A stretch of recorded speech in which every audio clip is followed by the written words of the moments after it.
The most character building moment in my life was maybe a short period of time where I struggled with substance abuse with Oxy.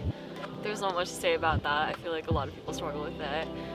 I think I now know, like, not with those things, and it limited me and, like, hindered me in a lot of ways in, like, making relationships and just carrying on with my life, probably. And yeah, now that I'm off it.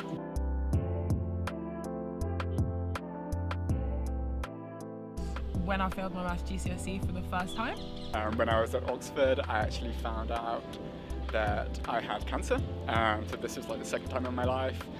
Because I thought I was really, really smart, and I lived my whole life up until 15 thinking that I was the smartest girl in the room, and then I came back with a U and I had to like catch myself and check myself before I wrecked myself. It like allowed me to look behind, you know, sort of like the face value, like what else could be going on, like the invisible illness, so to say. Like I didn't tell anyone apart from like my closest friends. And most people just thought that I was, you know, I had alopecia, or that's what I would tell people when they asked me.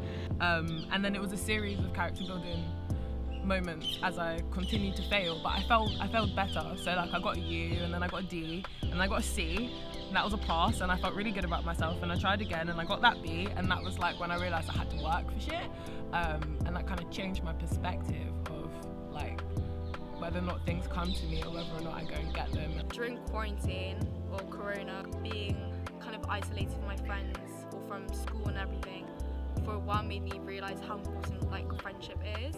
I actually lost a friendship. This person I was so close with before, and now I don't like really know who they are. But it's made me realise like how important it is to not have a lot of friends, but have a few tiny friends. So yeah, I'd say that moving forward, it's made me think about just forming deeper connections with people. When I moved to the UK in 2015 to do my undergraduate in civil engineering, but making new friends, you always have that kind of like apprehension. And I didn't live in halls either, so it was much harder. Like I had to make friends with my classmates. But at the end of the day, like somehow everything worked out really well. Like I ended up speaking to the people in my class. I ended up speaking to people outside of my class, and I even like found out that social media is such a big place that you can make friends with people, especially in the UK where people use the internet a lot. It was almost for a turning point for me. I was about 15 years old and I already felt like I was an adult. This was on the 23rd of December of 2017. I take out my phone and I read the news because that's what I do normally. I read my dad's name, his full name in the news, and I read car accident related to it. And I haven't spoken to my dad in years. Me and him never had like the best relationship, but I kind of did love him in a way, you know, because he's still my dad, and you know there are memories linked to him that I can't forget. And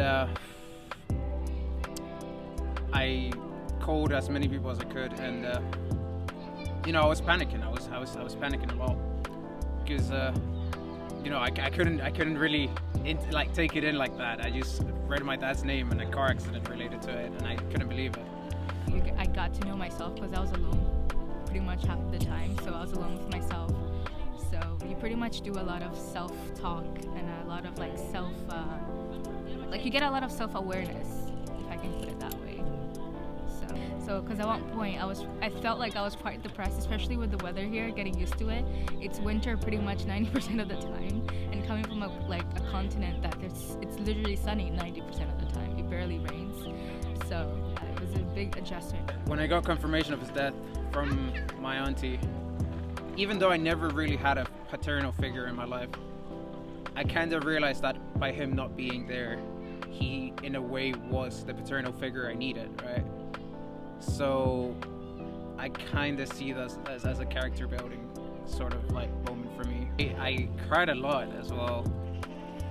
It was hard for me to take it in. When I decided within a 24-hour period to leave London that I've lived in my entire life, to move to Oslo without my mum or my brother, to remove myself from a lot of toxicity that was here.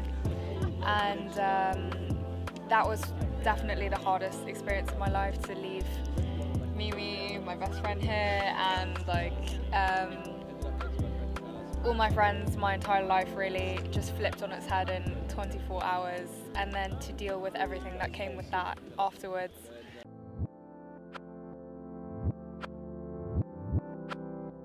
I'm less prone to peer pressure, probably. Yeah. I'm a way more empathetic person because of it. I think I'm a go-getter because of that. It's kind of made me realise how important and how valuable friendship actually is. Probably made me more resilient and really formed my character into who I am now. Yeah, that's when I learned the most about me, and I pretty much became more confident after that. I get happy in the winter or in the summer, so. If he was here with me, I probably wouldn't be the person I am right now, and I'm pretty proud of what I am right now, so